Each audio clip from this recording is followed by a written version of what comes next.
हे कहो तनी यहाँ आवा। बोला। अरे यार तनी और नेरे आवा।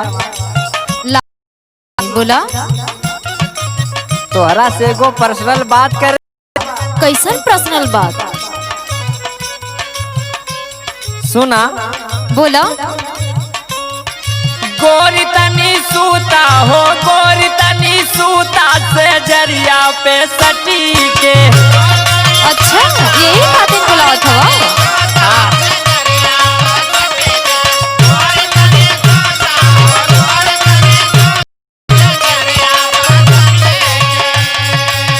कहो बोला।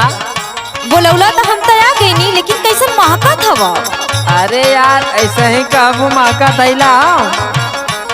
कैसे नहावा कैला है कि ना?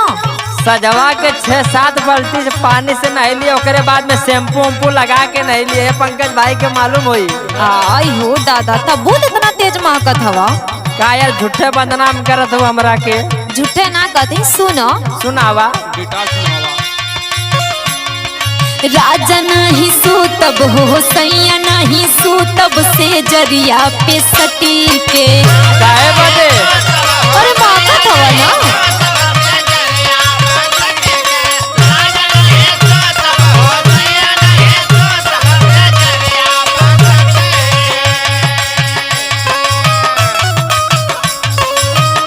बारे भारती भैया।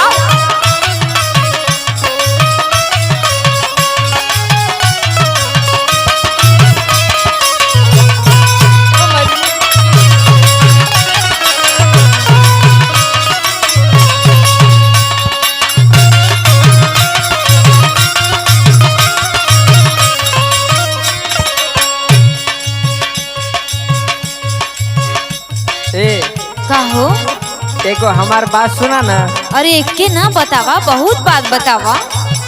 जब तू नियरा रहलू ना तो हमरे मनवा में कुछ कुछ होए लागला। ऊ काहे? सुना। बोला। तोहरा से हमारा ये कही बयर जी। कैसा जी?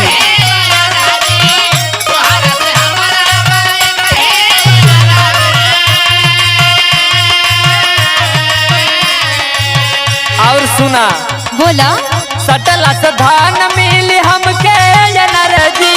अच्छा ग्लूकोन-डी पी के आवेला का? यही से कहा तनी सट के रहा।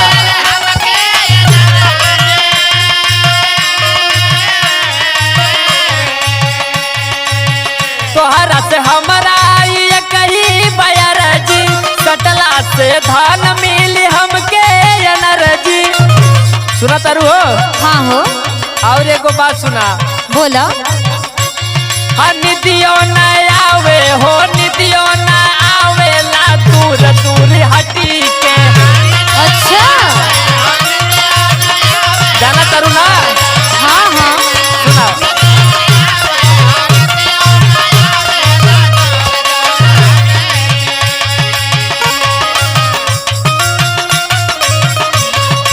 बाला सूरज भैया।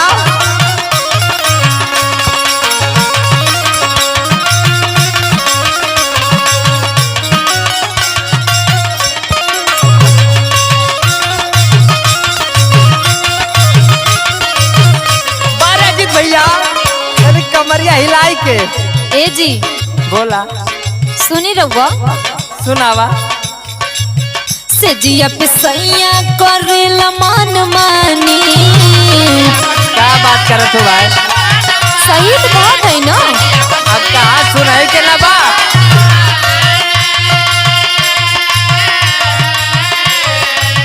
हमरा तू नास देबा जुल्मी जवानी। ए पंकज भाई हमें केहू के दोस्त नहीं के।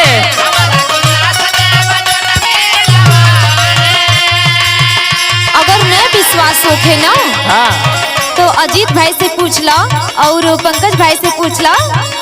सुना। ओमे केहू के दोस्त ना बा। के का दोस्त बा?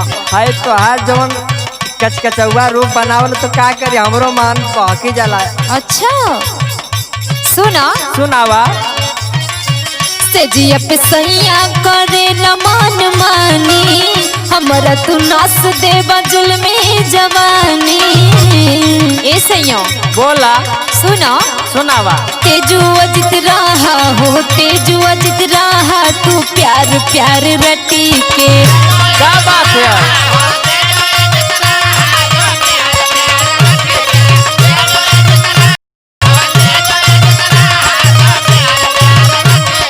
गोरी तनी सूता हो गोरी तनी सूता से दरिया पे सटी के। राजा नहीं सूतब हो सैया नहीं सूतब से जरिया पे सटी के। गोरी तनी सूता हो गोरी तनी सूता से दरिया पे सटी के। सैया नहीं सूतब हो बलम नहीं सूतब से जरिया पे सटी के। अरे एक बार आवा ना। ठीक है चलो।